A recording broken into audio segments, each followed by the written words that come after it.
So version 2.3 is upon us, and with that comes another major addition to my favorite mode in Honkai Star Rail, the Simulated Universe. So this time it's called the Divergent Universe. And rather than introducing us to an entirely new path or dice and tile mechanic, it instead focuses on the original 1.0 Simulated Universe, but it does make it a million times better. Better quality of life mechanics, new occurrences and curios, and a rebalance to existing curios and blessings. While what I've just talked about sounds like just an upgrade to an existing mode, don't get me wrong. This is a fully fledged additional game mode on par with the Swarm Disaster and Golden Gears. So with so many new things being added to this mode, I figured we should quickly go over what has remained the same. So on the surface, the playstyle of the Divergent Universe is similar to the original Simulated Universe. What I mean by that is that we no longer go through a hexagonal tile map like in the Swarm Disaster and Golden Gears. Instead, it's back to the original system of picking a portal out of a selection of 2 or 3 portals at the end of each stage. Along the way, we fight 2 mini-bosses and then also a big final boss at the end. So in terms of stepping into this game mode for the first time, you'll find a bunch of new menus, but many of these are actually familiar mechanics rebranded under new names. So for example, you'll see here we have what's known as the Inspiration Circuit, and this is just actually the talent tree that you find in every other Simulated Universe mode. It's just nodes just like the others that will unlock permanent bonuses for the Divergent Universe. If we look in here, you'll find a bunch of familiar faces on the tree, such as nodes to increase your starting fragments, or nodes that let you select extra blessings after your first fight. Reboot Plane also makes a comeback, so that's the node that causes enemies to lose 99% of their health when starting a new run after beating the first boss on your previous run. And then there's even the node that lets you eat consumables during your run.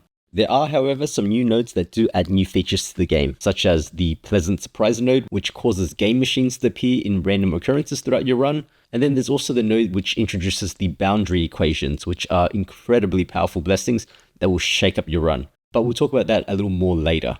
So the next familiar face that you'll find is going to be the Operational Record, and this is just this game mode's new story menu. This time, however, the way that we go about unlocking new story nodes is by completing equations during our runs. Each Aeon path has 9 stories which are unlocked by completing a specific equation that contains that path. And so what are equations? Well, we'll get to that. Next up, we've got the Gallery of Possibilities. So this is just our codex. It's got all of our blessings, curios, and equations that appear in the game here. And just like the previous codexes found in other modes, unlocking the items in this menu will net you a whole bunch of jades, so you definitely want to be looking out for those. Then we've got this page, the Stable Computing Array, and this is just your standard rewards page, just like the other modes. Play through the game while performing set tasks to unlock a bunch of rewards. In fact, most of the menus here are pretty familiar. I think out of all the menus here, only 2 of them are new additions, one of which is the Probability Gallery. So this menu lets you place exhibit items such as dies and paintings of occurrences artworks onto your airship. Oh, did I mention that we have an airship now? Anyway, these exhibit items are unlocked through playing the Simulated Universe, making them available to be placed throughout your airship. There is a total of 14 exhibit items to collect and 28 paintings, with each one giving a different buff that gets added to your Divergent Universe run. Your airship has room for 8 exhibits, 8 small paintings, and 4 large paintings for a total of 12 paintings, and the buffs can vary quite a bit. You can get increased starting fragment on your runs, increases damage dealt, reduction to damage taken, expand your in-game shop, and more. And then there's also the Synchronicity level, which is a score that you can build up as you play through the Divergent Universe. There's 60 levels in total, with each level giving you a small amount of rewards. Okay, so with that out of the way, let's get into the juicier stuff. Clicking on Start Game is going to present you with 2 options. Ordinary Extrapolation and Cyclical Extrapolation. So the Ordinary Extrapolation is just going to be your standard Divergent Universe run, but the Cyclical version, however, is a pretty interesting concept. It's a fairly common feature that you'll find in many other roguelikes, in that it's just the same mode but with special buffs or debuffs unique to that particular week. Unfortunately, this feature wasn't available in the beta, so we're just going to have to wait it out to see what Hoyo cooks up, but it could definitely add some replayability into this game mode moving forward, which is really interesting. Okay, so stepping back into the Ordinary Extrapolation, you'll find a very familiar menu to the one that we already have in Golden Gears. The Divergent Universe has 5 difficulty levels, and upon completing the 5th level, you have the ability to increase that difficulty further via Threshold Protocol levels. So these are just like Conundrum levels in Golden Gears. This time, however, The threshold levels cap out at 6 instead of 12, but that said though, the difficulty is fairly similar. It's just been condensed into 6, with enemies getting more health, damage, and speed as we go up in difficulty.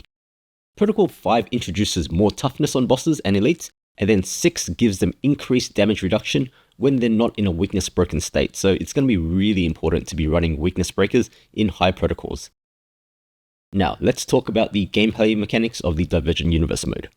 Before we get into the fancy new UI stuff, let's talk about something that isn't so flashy, but it's actually one of the most fundamental and important changes to come to the Divergent Universe. This is going to be integral to how you play this game mode. So now you can switch up your party at any time throughout the run.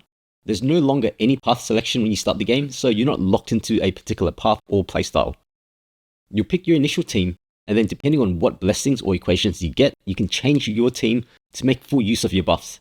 If you suddenly get an amazing 3-star equation in the middle of your run, you can now swap out your team. If you fail against a particularly hard boss, you can now even quit the fight and the game will just place you right in front of the boss again, allowing you to change your lineup and try again. And then for those of you who are thinking, but I've only got one team geared out, so I don't have any other characters to swap into. Well, the Divergent Universe now introduces a new mechanic called projections, which are trial characters based off of the characters that you own. So these characters are all sitting at level 80 with maxed out traces, and they even come with their own set of plus 15 relics. And you're also free to go in and swap out these relics and give them some of your own ones if you want to. Okay, with that covered, let's look at what happens once we start the game. So the first thing that you'll be presented with when entering the Divergent Universe is going to be the other most important fundamental feature, and that's going to be equations. There is a total of 54 equations added to the game, and you'll be given a random selection of 3 purple equations to choose from at the start of every run.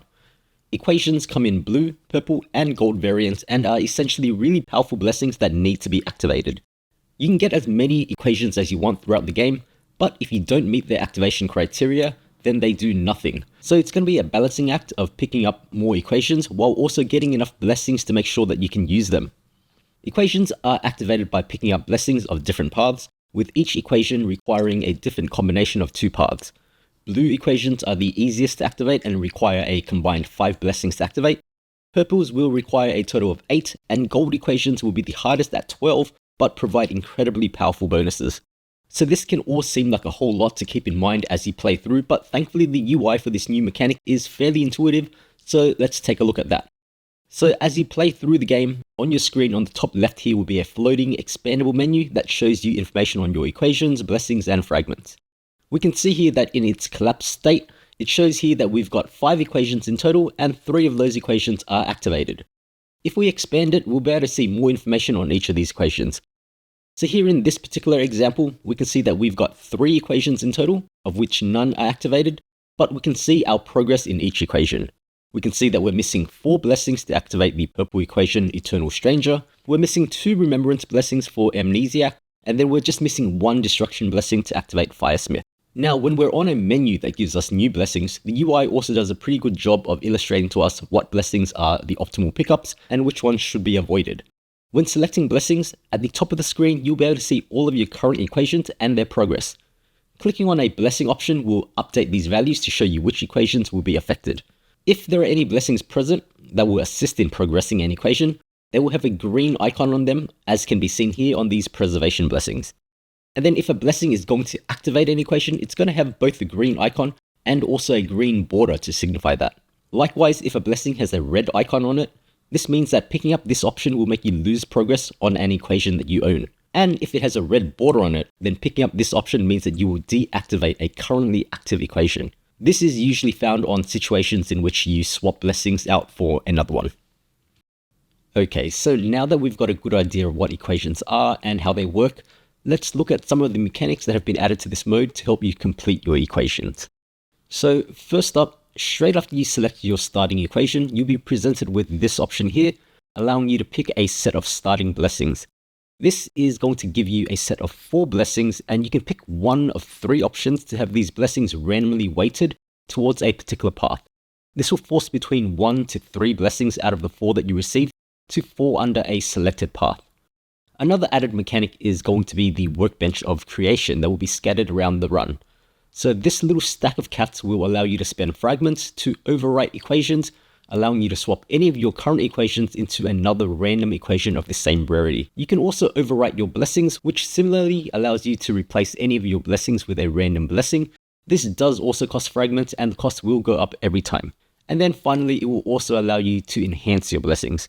Thankfully, this does not cost fragments, but instead each time you visit a workbench, you'll have a set amount of times that you can enhance blessings, and this can be increased through your inspiration circuit talent tree. So we can see that fragments are going to be pretty important, as you definitely want to be spending them on re-rolling blessings and equations. Thankfully, there is a new portal type added to the game mode that will help with this. So this portal here is called the Portal of Wealth, and it's centered around giving you fragments. Picking this portal will give you a large injection of fragments, and it's also going to have the option to spend those fragments to play a game on a random slot machine. Doing so will let you win some rare curios, fragments, or blessings. So next, let's take a look at what's changed with bosses. Just like in the original simulated universe, there will be 2 mini bosses and 1 final boss, with 13 floors in total. The first mini boss is on floor 4, the second mini boss is on floor 8, and the last boss is on floor 13. There are, however, 2 major changes when it comes to bosses. The first one is that upon completing a mini boss fight, a mini game called Excessive Conversion will start. In this game mode, new elites will appear on the field, and you'll get a little menu similar to the one that you get in Pure Fiction. As you deal damage to these elites, a score called conversion data will increase, and the goal here is to deal as much damage as possible to cap out this score. There are 3 tiers in total, and depending on which tier you land on, you'll be rewarded with either 0 to 3 chests at the end of the fight, similar to the chest that you get during an adventure domain. The smallest chest will give you some fragments, the middle chest a blessing, and the large chest will give you a random curio. If you die to these elites, however, the game will still count it as a win and you will be allowed to continue. However, you will get no chest at all. The second major change with the bosses is going to be the rewards that they give you. You'll still get blessings as usual, but you'll also receive a new type of curio that's been added to the game called weighted curios. So these curios, once again, play into the gimmick of team and character swapping. They're very powerful curios, and they only give bonuses to either characters of a particular path or characters of a particular element. So you can either pick something that would benefit your current team, or you can pick up a powerful curio that might enable you to swap into a different team. So I've got a separate video that covers all 14 weighted curios, so I'll link that down below if you want to check that out. Okay, so now the last thing that I want to go over is going to be the new quality of life mechanic that they've added into the game for farming new planar spheres and ropes. Upon meeting and beating the final boss on floor 13, the game is going to give you a summary of your run. It's going to list out what weighted curios you picked up, what equations you solved, and what blessings and curios you picked up along the way. Then it's going to give you the option to save this file. What that's going to do is that it's now going to save it into one of 4 save slots for that week. At the end of the week, these save files will expire. Now what this does is that it now makes this save file available in the new planar ornament extraction mode. This mode can either be accessed through the main menu in the Divergent universe, or through your survival index menu that you use to quickly access calyxes, stagnant shadows, and caverns. So the new planar ornament extraction mode essentially lets you farm spheres and ropes without needing to play through the original simulated universe. It lets you fight the final boss of each world immediately, and rather than having to collect blessings during a run, it lets you pick one of your 4 save files that you created that week. You'll still be able to change your team to whatever you want. The save file doesn't lock you into a set team. Instead, it's only going to bring over all the blessings, curios, weighted curios, and equations. So this is going to be a huge quality of life change. Now you just need to run one Divergent universe run a week in order to create a save file, and then you'll be able to farm spheres and ropes to your heart's content using that save file. But that's not all. So, because I run an achievement hunting channel, I'm going to assume that a lot of you guys who are watching this are achievement hunters. So I've got some huge news for you all. The new planar ornament extraction mode lets you borrow a friend's character as a summoned character. This means that every single Yanqing and Kafka Gacha locked achievement is now obtainable for everybody. You can now borrow any missing characters you need to beat Yanqing, as he's one of the bosses available, and similarly you can borrow any character to fight against Kafka to get her mind control achievements. So this is a huge win for the achievement hunter community. And so this video is already pushing into being one of my longest videos yet, so I'm going to end it right around here.